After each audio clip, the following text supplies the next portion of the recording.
Subscribe to our channel by clicking the subscribe button. Click the bell button and enjoy the latest uploads from our channel. एक question और करते हैं बच्चों, single column cash book. Simple cash book को ही बच्चों single column cash book बोलते हैं, क्योंकि इसके अंदर ये जो तुम कॉलम देख रहे हो ना कैश का, ये तुम्हारा ये वाला ये सिंगल कॉलम, इसमें बस कैश ही कैश की बात करनी है, इसलिए इसको सिंगल कॉलम कैश बुक भी बोलते हैं। ठीक है ना। सो अब कुछ ट्रांजैक्शंस देखते हैं जो कि आपके सामने दी हुई हैं। बैलेंस फ्रॉम लास्ट मंथ दिया हुआ है, परचेज गुड्स दिया हुआ है, रिसीव्ड कैश दिया हुआ है, इस तरह से। सो अब हम शुरू करते हैं बच्चों क्वेश्चन। पिछले क्वेश्चन में जो हमने स्टार्टिंग करी थी क्वेश्चन, तो बिजनेस स्टार्ट ही किया था, तो स्टार्टिंग में हम लिखते हैं टू कैपिटल अकाउंट। लेकिन इसके अंदर हमने बिजनेस स्टार्ट नहीं किया, rather balance from last month दिया हुआ है, तो बैलेंस को बैलेंस ब्रॉट डाउन लिखेंगे। To balance brought down 6,250 rupees. तो दो ही बातें हो सकती हैं, या तो आप बिजनेस स्टार्ट कर रहे होगे तो टू कैपिटल अकाउंट लिखना है, और या आपका बिजनेस ऑलरेडी चल रहा होगा और बैलेंस गिवन होगा तो टू बैलेंस ब्रॉट डाउन लिखना। बस आगे सारी ट्रांजेक्शन तो वही, पैसा रिसीव हो रहा है या पैसा पे कर रहे हैं। जैसे purchase goods for cash from X, so आपने गुड्स खरीदे बच्चों 3 जुलाई को, so by purchases account. X से खरीदा या वाई से खरीदा, इससे हमें कोई फर्क नहीं पड़ता, बिकॉज जब हम कैश पे ट्रांजैक्शन कर रहे होते हैं तो पार्टी के नाम का हमारे को कोई लेन देन नहीं। Received cash from Y to Y's account, आपको 210 रुपीज रिसीव हो रहे हैं।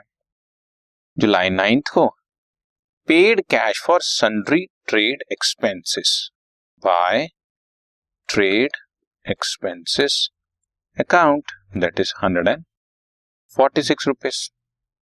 इसके बाद पेड फॉर पोस्टेज 10 तारीख को, सो बाय पोस्टेज अकाउंट या postage stamps account 12 rupees. Received from Z and discount allowed to them. मैंने आपको अभी पिछले क्वेश्चन में बताया, फिर बताता हूं, कोई भी क्रेडिट की ट्रांजैक्शन दी हो या कोई भी डिस्काउंट से रिलेटेड कुछ पॉइंट दिया हो, उसको हम लोग कैश बुक में शो नहीं करते, क्योंकि ना हमारे सामने डिस्काउंट है और ना ही हमारे सामने कोई क्रेडिट की ट्रांजैक्शन करने के लिए कोई और बुक है। सो रिसीव्ड कैश है 12 तारीख को फ्रॉम जेड, तो टू जेड्स अकाउंट 1,337 रुपीज। सिंपल लिख देंगे, डिस्काउंट का हमारे को कोई लिंक। उसके बाद 18 तारीख को बाय कैश परचेजेस, यानी कि goods purchased for cash, so by purchases account 1,415। ठीक है।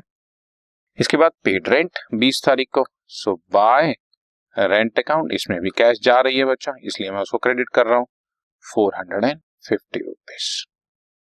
अब नेक्स्ट है जुलाई 22 को बाय एज अकाउंट, हमने ए को पेमेंट किया, और अब यहां पर दिया हुआ है ए का अकाउंट टोटल 250 था, जिसमें से 10% हमें डिस्काउंट मिला। ये जो हमने 12 तारीख को ट्रांजैक्शन की थी receive from Z and discount allowed, तो वहां पर हमने डिस्काउंट को कुछ नहीं किया था, क्योंकि कितना कैश रिसीव हुआ वो हमें अलग से ही दिया हुआ है। लेकिन जुलाई 22 को हमारे को टोटल अमाउंट गिवन है, तो जब भी टोटल गिवन है तो टोटल में से डिस्काउंट को माइनस करूंगा, तभी तो बैलेंस बचेगा ना कि कितना लिया या दिया। जैसे यहां पर मैं दे रहा हूं तो क्रेडिट साइड पे शो कर रहा हूं, 250 देना था, 10% डिस्काउंट मिल गया, 250 का 10% डिस्काउंट 25 रुपए हुआ, 250 में से 25 रुपए माइनस किए तो 225 की पेमेंट। यूजुअली मैंने डिस्काउंट को माइनस कर, सो कहां माइनस करना है और कहां कुछ करना ही नहीं है, वो आपको ध्यान रखना है।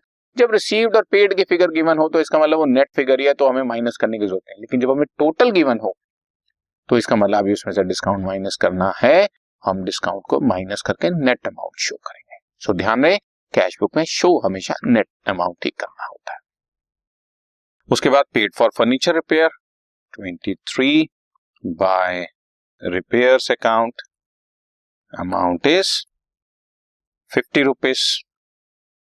Sold goods for cash to sales account जुलाई 26 को 807 रुपीज, 807 रुपीज।